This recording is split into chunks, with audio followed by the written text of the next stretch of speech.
Hola, soy la doctora Carla Musso, soy médica endocrinóloga,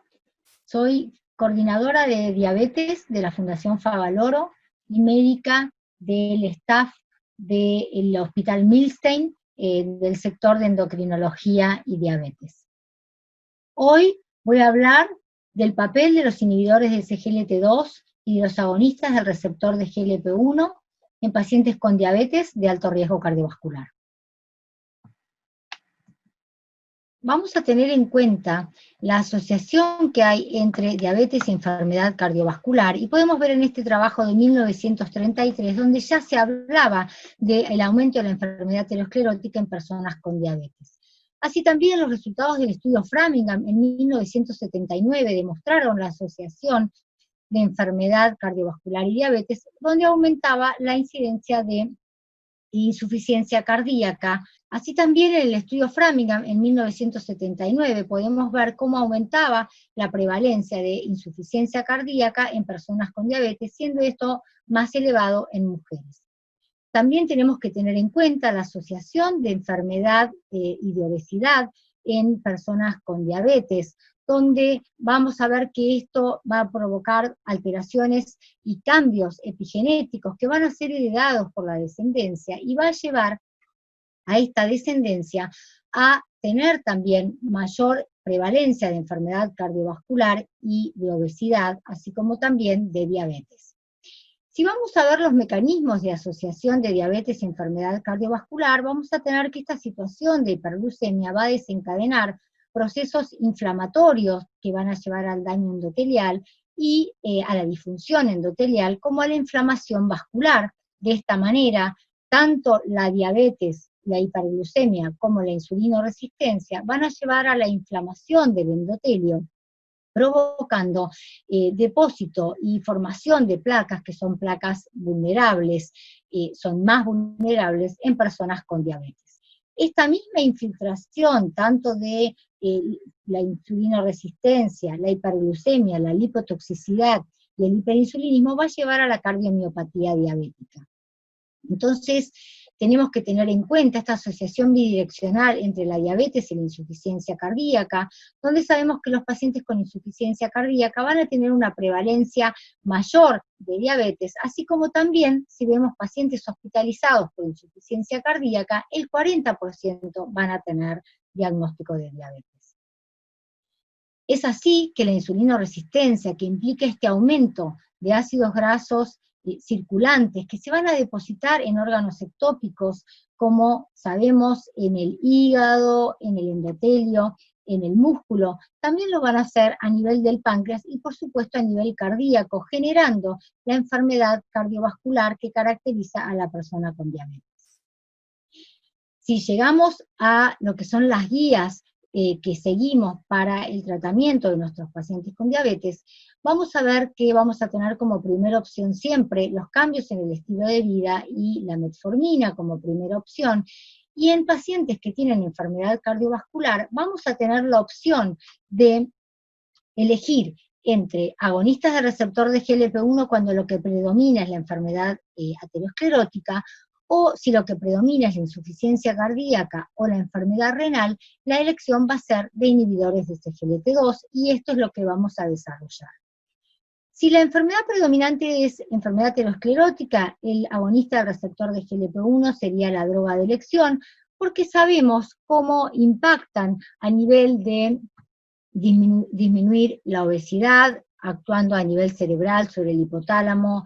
generando saciedad, a nivel del endotelio por toda la disminución del proceso inflamatorio y del estrés oxidativo, y los factores de protección a nivel cardiovascular, que vamos a ver en detalle, así como también el aumento de el aprovechamiento de la glucosa por tejidos y órganos como el músculo, el tejido adiposo y el hígado. También el efecto a nivel de protección renal. En cuanto a endotelio, vamos a ver la mejoría y disminución de generación de placa en pacientes con agonistas del receptor de GLP-1, y esto está relacionado también con disminución del estrés oxidativo y de todos los procesos inflamatorios. Y en cuanto al descenso de peso, el mecanismo o los mecanismos involucrados van a ser el estímulo y el impacto que tienen sobre el hipotálamo generando saciedad, y la disminución de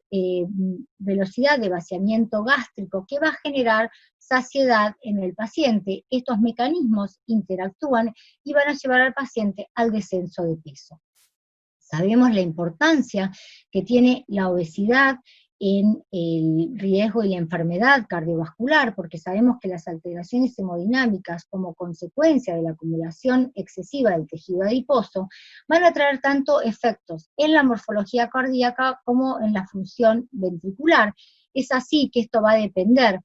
de la hipertrofia del ventrículo izquierdo, van a ser los años y la severidad de la obesidad, el impacto que tenga la hipertensión, la persistencia de la insulinoresistencia y de la lipotoxicidad, lo que va a llevar a los pacientes a la insuficiencia cardíaca, generando de esta manera mayor muerte por causa cardiovascular. Y entonces vemos cómo los agonistas del GLP-1 van a actuar, como mencionábamos, tanto a nivel del hipotálamo, a nivel cardíaco, generando cardioprotección y mejorando la función cardíaca, a nivel del estómago, estimulando y disminuyendo, el vaciamiento gástrico, a nivel del páncreas, estimulando la secreción de insulina y disminuyendo la secreción de glucagón, también disminuyendo la apoptosis de la célula beta, protegiendo de alguna manera a la célula beta y aumentando la captación de glucosa a nivel periférico, tanto a nivel del músculo como a nivel del hígado y del tejido adiposo. Sabemos que tienen una potencia importante para disminuir la hemoglobina glicosilada entre 0,5 a 1,6, el impacto que tiene sobre el peso, siendo los efectos adversos, náuseas y vómitos los más probablemente los más importantes y los más frecuentes, que pueden ser en muchos casos tolerados, como para que el paciente pueda persistir en el tratamiento con los agonistas del receptor de GLP-1. Entonces, sabemos que también se puede utilizar, y ha sido aprobado para utilizarse en monoterapia, con un clearance menor de 30, y tenemos los datos del líder, donde podemos afirmar y reafirmar esto que hemos mencionado. En cuanto a los mecanismos cardioprotectores, decimos que va a actuar a nivel del cardiomiocito, disminuyendo daño mitocondrial, a nivel del GLUT, aumentando la incorporación de glucosa. Esto va a llevar a una mejoría de la eficiencia energética de la célula del miocardiocito. Va a provocar también a nivel periférico incremento de vasodilatación, a nivel de células inflamatorias disminuye la inflamación aumentando la proteína quinasa, y a nivel sistémico vamos a tener a nivel de hígado y páncreas que mejora el metabolismo de la glucosa, a nivel del tejido adiposo, la pérdida de peso que dijimos y que llevaba a una disminución de todo el proceso inflamatorio crónico que genera la obesidad, y a nivel del sistema vascular, disminuir la presión arterial con reducción de la lesión aterosclerótica, como mencionamos. Esto va a llevar a una protección tanto de la estructura como de la función cardíaca. Y para esto, como dijimos, tenemos los resultados del líder, este trabajo multicéntrico de más de 9.000 pacientes, que fue publicado en el año 2016, donde el objetivo primario fue demostrar la no inferioridad en cuanto al MACE de muerte cardiovascular, infarto agudo de miocardio y accidente cerebrovascular no fatal. Y tenemos acá los resultados donde demostró superioridad para el MACE, con una disminución del 13%, con respecto a muerte por causa cardiovascular, una disminución del 22%, y muerte por todas las causas, también significativo. No dio significativo en este caso para hospitalización por insuficiencia cardíaca. En cuanto al MACE ampliado, podemos decir que también dio significativo, fue el MACE de 3 puntos más revascularización coronaria o internación por angina inestable e insuficiencia cardíaca. Eso también dio una disminución del 12%. Entonces podemos resumir que los agonistas del receptor de GLP-1 mejoran funcionalidad cardíaca y renal, porque mejoran el perfil metabólico, disminuyendo hemoglobina glicosilada, glucemia y descenso de peso, disminuyen los procesos inflamatorios como mencionamos, hay una inhibición de la bomba de intercambio de sodio-hidrógeno,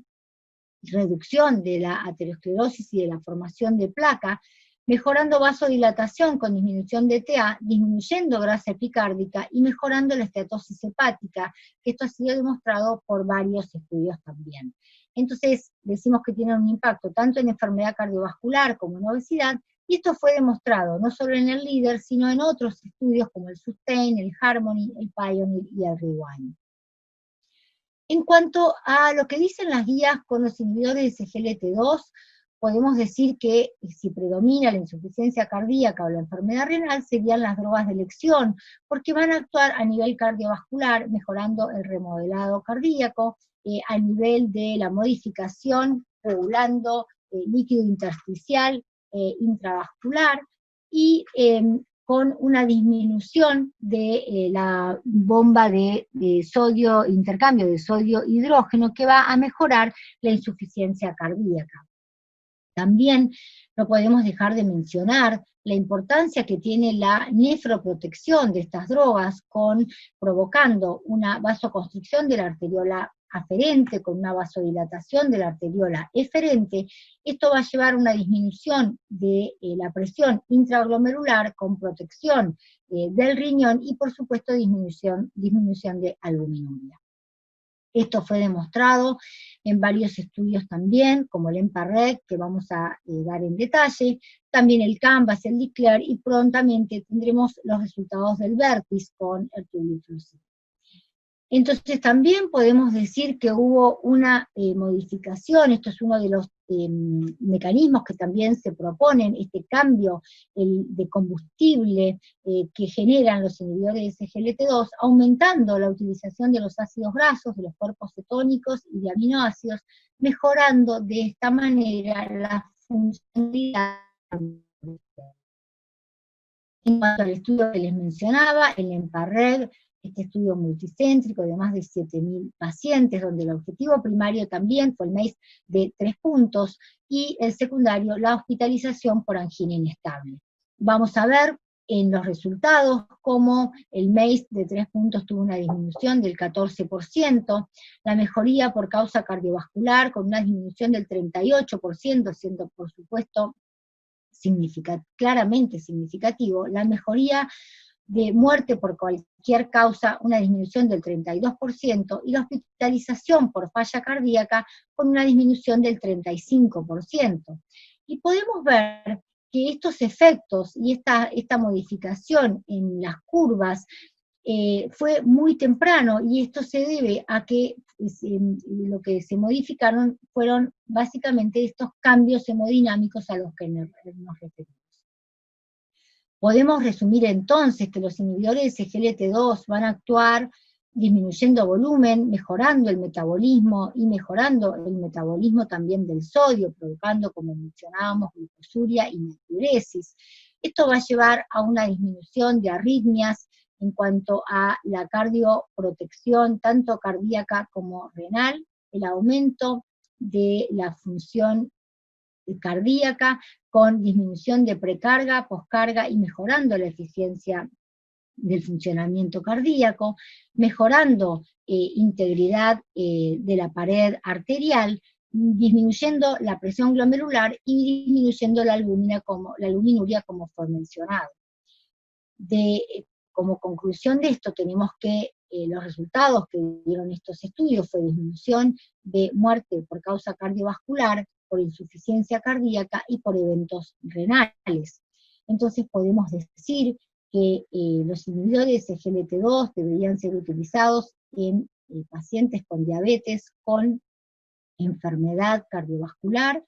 con insuficiencia cardíaca, con enfermedad renal, y en pacientes en prevención primaria,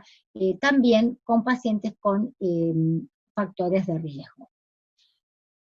Para resumir, podemos decir que hubo un cambio en el paradigma del tratamiento de la diabetes, utilizando drogas que tienen impacto tanto a nivel cardiovascular como a nivel renal, porque decimos que estas drogas mejoran la función ventricular con reducción de precarga y de poscarga, mejoran el metabolismo cardíaco, inhiben la bomba de intercambio de sodio-hidrógeno con reducción de necrosis y fibrosis cardíaca, disminución de adipocitoquinas y de grasa epicárdica, y todo esto como consecuencia va a tener disminución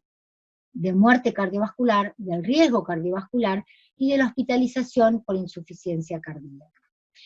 Vamos a tener que tener precauciones con ambas drogas y tener en cuenta estas precauciones, que en los agonistas del receptor de GLP-1 sería en casos de hipertrigliceridemia por poder provocar pancreatitis o en casos de litiasis biliar.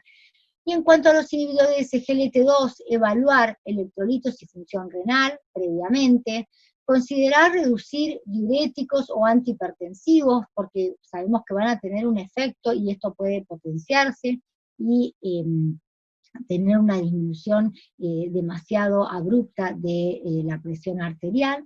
Evaluar hipotensión ortostática, sobre todo en pacientes adultos mayores, que esto puede llevar a tener riesgo de caídas por hipotensión. En aquellos pacientes que tuvieron infecciones genitales previas, evaluar y no comenzar cuando las glucemias son demasiado elevadas, porque esto puede incrementar aún más las infecciones genitales, y tener en cuenta los casos de cetoacidosis descritos en pacientes insulinopénicos. Decimos que hasta hace unos años la preocupación era el control glucémico, mirando la hemoglobina glicosilada, la glucemia en ayunas y la glucemia postprandial, y esto tratando de lograrlo con la menor variabilidad posible, la menor incidencia de hipoglucemias, la menor ganancia de peso, pero la realidad es que hoy, de acuerdo a los resultados que se han obtenido con estas nuevas drogas, hemos cambiado las estrategias y hoy decimos que un paciente con diabetes bien controlado es aquel que tiene la glucemia bajo control, los lípidos bajo control y la tensión arterial, sumado a que vamos a tener en cuenta la obesidad del paciente para utilizar drogas que tengan un impacto positivo y que disminuyan la obesidad o el sobrepeso, y por supuesto también la enfermedad cardiovascular y la insuficiencia cardíaca. Y entonces, para terminar, es importante destacar que el paciente con diabetes debe ser atendido y debe ser seguido por un equipo interdisciplinario para obtener los mejores resultados y para disminuir causa de muerte, de enfermedad cardiovascular en nuestros pacientes con diabetes. Muchas gracias.